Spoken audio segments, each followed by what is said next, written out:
Hello and welcome friends, তোমাদের সাথে আমি শ্রবণা। তোমরা দেখছো তোমাদেরই প্রিয় ইউটিউব চ্যানেল প্রগতি 365 দ্য কি টু সাকসেস। প্রগতি 365-এর আরও একটা ফ্রেশ ভিডিওতে তোমাদের সকলকে স্বাগত জানাই। বন্ধুরা, আজ থেকে রেলের প্রস্তুতি 2019-এর জন্য প্র্যাকটিস সেট দেওয়া স্টার্ট হচ্ছে। এই প্র্যাকটিস সেটগুলো এনটিপিসি এবং গ্রুপ ডির সিলেবাস ওয়াইজ বানানো। তো অবশ্যই বন্ধুরা তোমরা ভিডিওটা সম্পূর্ণ দেখতে থাকো, কারণ অনেকেই এই প্র্যাকটিস সেটটার জন্য অনেক দিন ধরে ওয়েট করে আছো। আর তোমরা যারা নতুন আছো, নতুন বন্ধু আমাদের চ্যানেলে, তারা অবশ্যই স্ক্রিনের নিচে লাল কালারের সাবস্ক্রাইব বাটনে প্রেস করো এবং পাশে দেওয়া বেল আইকনে প্রেস করো সমস্ত রকমের লেটেস্ট ইম্পর্টেন্ট নোটিফিকেশন নিজের মোবাইলে পাওয়ার জন্য। এখন থেকে তোমরা আমাকে আনএকাডেমিতেও ফলো করতে পারো। সেক্ষেত্রে তোমাদেরকে গুগলের প্লে স্টোর থেকে আনএকাডেমি লার্নিং অ্যাপ ডাউনলোড করে নিতে হবে এবং সেখানে লগ ইন করে সার্চ বাটনে শ্রবণা সাধু খান এই নামে সার্চ করে তোমরা আমাকে ফলো করতে পারো, অথবা এই ভিডিওর ডেসক্রিপশন বক্স থেকেও তোমরা ডিরেক্টলি ফলো করার জন্য লিঙ্ক পেয়ে যাবে। তোমরা অবশ্যই অ্যাপটা ডাউনলোড করে নাও এবং আমাকে ফলো করো বিভিন্ন রকমের আপকামিং এক্সামগুলোর নিয়মিত ক্লাস বিনামূল্যে পাওয়ার জন্যে। দেখো বন্ধুরা, এখানে সব থেকে প্রথম যে কোয়েশ্চেনটা রয়েছে, থিংস টু লিভ বিহাইন্ড, এই উপন্যাসের জন্য সুশীলা দেবী সাহিত্য পুরস্কার কে জিতেছেন? তো থিংস টু লিভ বিহাইন্ড একটা উপন্যাস যেটার জন্য সুশীলা দেবী সাহিত্য পুরস্কার পেয়েছেন নমিতা গোখলে। তো যখন তুমি এই প্রশ্নটা পড়বে তখন কিন্তু এটা একটা কারেন্ট অ্যাফেয়ার্স, বুঝতেই পারছো। সুশীলা দেবী সাহিত্য পুরস্কার সম্প্রতি জিতে নিয়েছেন নমিতা গোখলে, এবং সেটা কোন উপন্যাসের জন্য? থিংস টু লিভ বিহাইন্ড এই উপন্যাসের জন্য। তো এখানে দেখো দু রকমভাবে এই কারেন্ট অ্যাফেয়ার্সটা আসতে পারে। একটা এই থিংস টু লিভ বিহাইন্ড এই বইয়ের নাম দিয়ে আসতে পারে, বুকস অ্যান্ড অথর এই টপিকের উপর আসতে পারে, আর একটা হচ্ছে রিসেন্ট অ্যাওয়ার্ড এবং অনার্স, অর্থাৎ মানে কোন কোন পুরস্কার এবং সম্মান সম্প্রতি দেওয়া হয়েছে। তো এটার উপর এই কোয়েশ্চেনটা আসতে পারে। তো কারেন্ট অ্যাফেয়ার্স কিন্তু সামনের যে সমস্ত এক্সামগুলো আসতে চলেছে রেলের, সেই সমস্ত এক্সামগুলোর জন্য ভেরি ভেরি ইম্পর্টেন্ট একটা টপিক। তার কারণ যারা রেলের গ্রুপ ডি পরীক্ষা আগের বছর দিয়েছিলে তারা হয়তো খেয়াল করে দেখবে যে প্রচুর কারেন্ট অ্যাফেয়ার্সের উপর কিন্তু কোয়েশ্চেন ছিল। তো কারেন্ট অ্যাফেয়ার্সের উপর রেল কিন্তু খুব ভালো করে ফোকাস করছে। অন্ততপক্ষে তোমরা ধরে রাখো, যদি 2019-এ তোমাদের এনটিপিসি এবং গ্রুপ ডি পরীক্ষা দিতে হয়, তো 2018 সালের শুরু থেকে প্রায় 2019 সালের যতদিন না অবধি তোমার পরীক্ষা হচ্ছে ততদিন পর্যন্ত কারেন্ট অ্যাফেয়ার্স তোমাকে কালেকশন রাখতে হবে এবং সেটাকে মোটামুটিভাবে টাচ আপ রাখতে হবে, তবেই কিন্তু তুমি কারেন্ট অ্যাফেয়ার্সগুলোর আনসার করতে পারবে।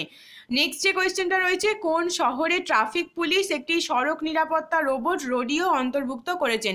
তো আনসারটা হবে চেন্নাই। আগের যে টপিকগুলো বললাম সেই টপিকগুলোর উপর কিন্তু তোমরা কারেন্ট অ্যাফেয়ার্সের কালেকশন রাখতে পারো, কারণ দুটোই কিন্তু মোস্ট ফেমাস টপিক। একটা হচ্ছে বুকস অ্যান্ড অথর, আর একটা হচ্ছে রিসেন্ট অ্যাওয়ার্ডস অ্যান্ড অনার্স। এগুলো কিন্তু ভেরি ভেরি ইম্পর্টেন্ট টপিক, বিভিন্ন এক্সামে কিন্তু এর উপর কোশ্চেন হয়। এবার এই কোয়েশ্চেনটা দেখো, কোন শহরে ট্রাফিক পুলিশ একটি সড়ক নিরাপত্তা রোবট রোডিওকে অন্তর্ভুক্ত করেছে? সেটা হচ্ছে চেন্নাই। আচ্ছা, ট্রাফিক পুলিশ কি প্রতিনিয়তই সড়ক নিরাপত্তা রোবটকে অন্তর্ভুক্ত করে থাকে? এমনটা কিন্তু হয় না। এটা হচ্ছে উল্লেখযোগ্য ঘটনা, তাই উল্লেখযোগ্য ঘটনা হিসাবে কিন্তু তোমাকে জানতে হবে যে তোমার চারপাশে কি কি ঘটছে, সেটা তোমার দেশে কি কি ঘটছে, সেই উল্লেখযোগ্য ঘটনাগুলোর সঙ্গে কিন্তু তোমাকে মানে একটা অন্তত হেডলাইন্সটুকু তোমাকে জেনে রাখতে হবে, তাহলেই কিন্তু তুমি কারেন্ট অ্যাফেয়ার্সের আনসার করতে পারবে। নেক্সট যেটা রয়েছে, কোন রাজ্য বা কেন্দ্রশাসিত অঞ্চল 1 মার্চ 2019 থেকে একক ব্যবহারযোগ্য প্লাস্টিকের পণ্য উৎপাদন, বিক্রি এবং ব্যবহার নিষিদ্ধ করার সিদ্ধান্ত নিয়েছে? কোন রাজ্য বা কেন্দ্রশাসিত অঞ্চল এটা করেছে? তো আনসারটা হবে পুদুচেরি। পুদুচেরি একটা কেন্দ্রশাসিত অঞ্চল বা ইউনিয়ন টেরিটরি রয়েছে, যারা ঠিক করেছে 1 মার্চ 2019 থেকে একক ব্যবহারযোগ্য প্লাস্টিকের পণ্য উৎপাদন, বিক্রি এবং ব্যবহার নিষিদ্ধ করবে। তো এটা একটা উল্লেখযোগ্য ঘটনা। তার কারণ কি, এই যে যোজনাগুলো তৈরি হচ্ছে, যোজনা বা কোনো রাজ্য সরকার বা ইউনিয়ন টেরিটরি নেওয়া গুরুত্বপূর্ণ সিদ্ধান্ত, সেগুলো সম্পর্কে কিন্তু বিভিন্ন সময় কোয়েশ্চেন আসে। তো এটা একটা তারই মডেল।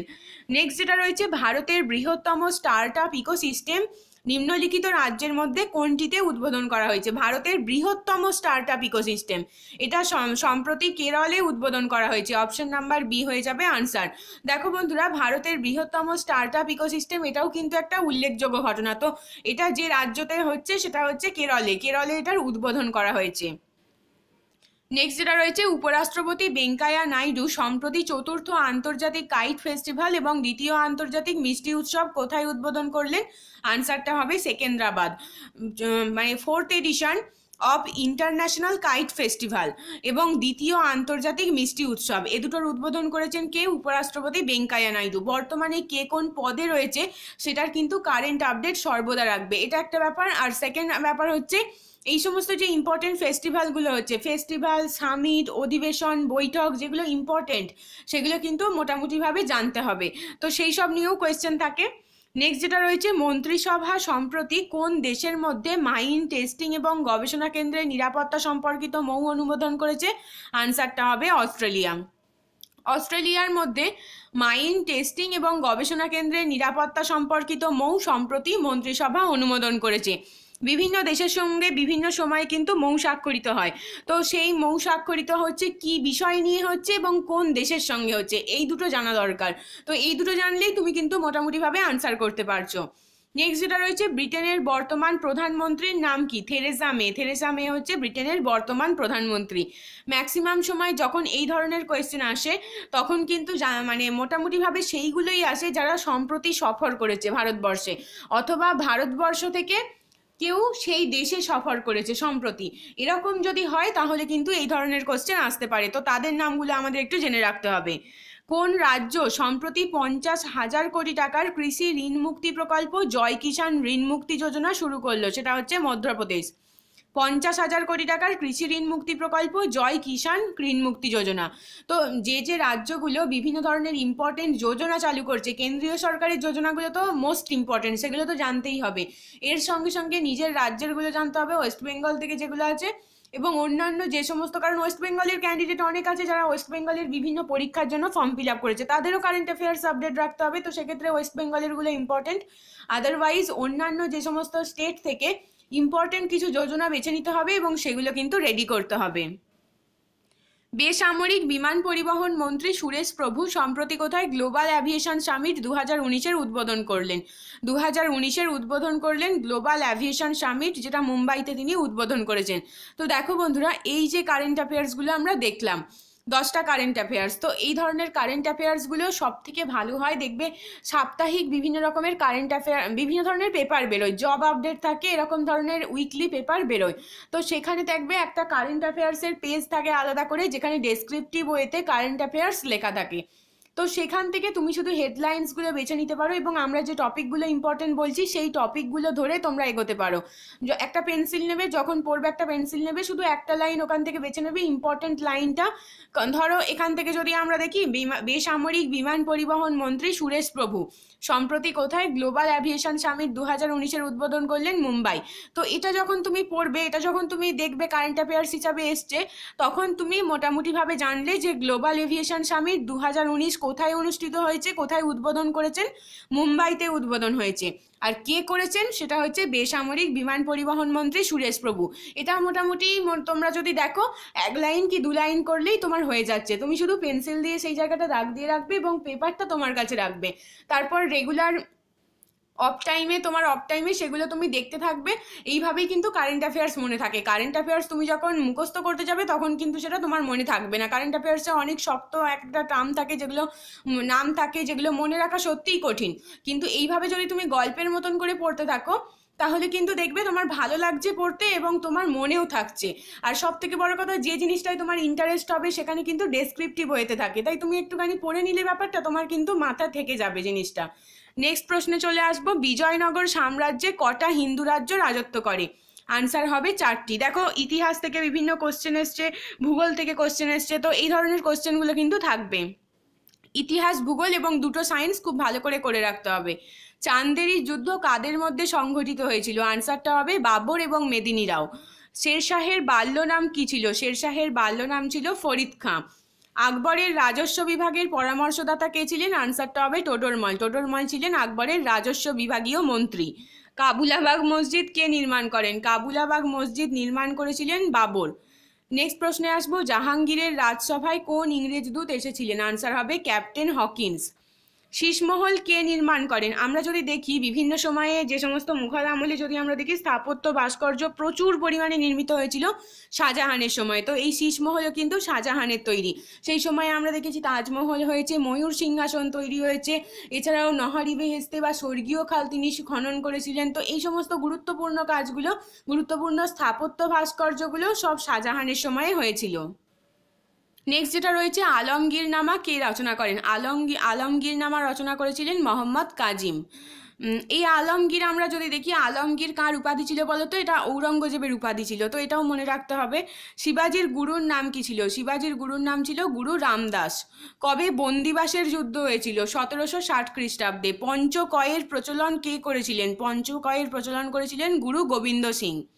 ডুপ্লে কে ছিলেন? আনসার হবে ফরাসি গভর্নর। নবাব মুর্শিদ কুলি খাঁ কবে বাংলার স্বাধীন নবাব পদে নিযুক্ত হয়েছিলেন? আনসারটা হবে 1717 খ্রিস্টাব্দ।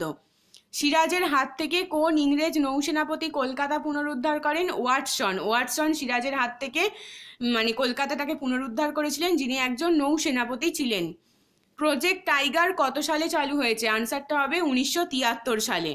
ইন্দ্রাবতী ব্যাঘ্র প্রকল্পটি কোন রাজ্যের অন্তর্গত? আনসার হবে মধ্যপ্রদেশ। দেখো বন্ধুরা, আগে আমরা দেখলাম ইতিহাস থেকে কিন্তু প্রচুর প্রশ্ন আসছে।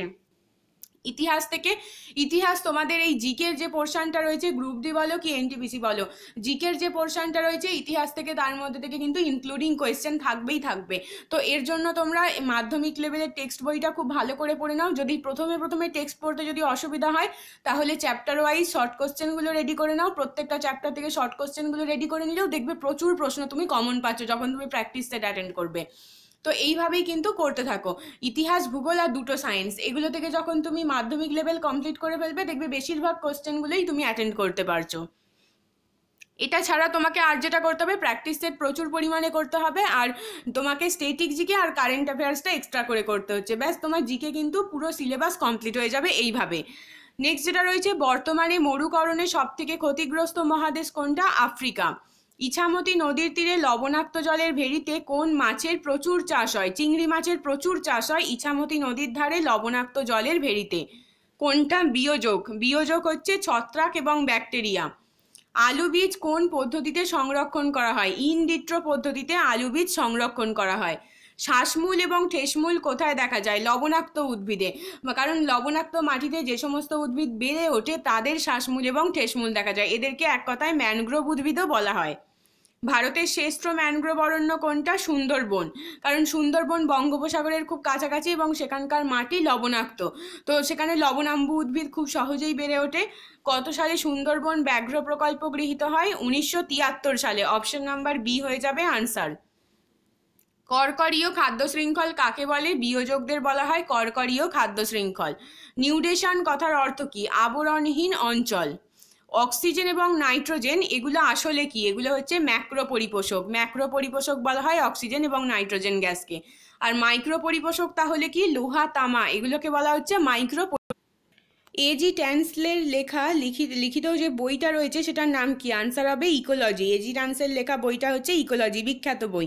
নেক্সট তোমাদের জন্য কিছু ম্যাথস রয়েছে, কারণ দুটো পরীক্ষা, রেলের গ্রুপ ডি এবং এনটিপিসি, দুটোতেই কিন্তু ম্যাথস থাকবে। তো ম্যাথসে কিন্তু নিজেকে খুব ভালো করে রেডি করতে হবে, আর তার জন্য তোমরা অবশ্যই বাড়িতে প্র্যাকটিস করো। তার জন্য যে কোনো বই থেকে তোমরা প্র্যাকটিস করতে পারো। RS আগরওয়াল থেকে প্র্যাকটিস করা হচ্ছে সব থেকে সেফ এবং কোয়ালিটি ম্যাথ পাবে ওখান থেকে করলে মোটামুটিভাবে তুমি সেফ জোনে থাকবে ম্যাথসের ক্ষেত্রে। আর এটা ছাড়াও যারা চঞ্চল ঘোষ করছো, নো প্রবলেম, ফার্স্টে চঞ্চল ঘোষ করে দেন RS আগরওয়াল হাত দাও। আর এখানে তোমাদের জন্য এই ম্যাথসগুলোর অ্যান্সার শিটও দেওয়া রয়েছে, তোমরা চাইলে ম্যাথসগুলো সলভ করে নিয়ে আনসার শিট মিলিয়ে নিতে পারো, তাহলে তোমাদের সুবিধা হবে। ডেসক্রিপশন বক্সে, এই ভিডিওটার ডেসক্রিপশন বক্সে আমি লিঙ্কটা অ্যাটাচ করে দেবো। যদি এই ভিডিওটা তোমার ভালো লেগে থাকে একটা লাইক করে দাও, কমেন্টে মতামত জানাও এবং নিজের বন্ধুদের সাথে এটাকে প্রচুর পরিমাণে শেয়ার করো। তার কারণ এবছর প্রচুর ক্যান্ডিডেট রয়েছে যারা বিভিন্ন পরীক্ষার ফর্ম ফিল আপ করেছে। তুমি যদি একটু শেয়ার করে দাও তাহলে হয়তো আমি তাদেরকে একটু হেল্প করার সুযোগ পাবো। শেষ অবধি দেখার জন্য তোমাদেরকে অসংখ্য ধন্যবাদ। খুব তাড়াতাড়ি আবারও একটা ইম্পর্টেন্ট ভিডিওতে তোমাদের সঙ্গে দেখা হচ্ছে।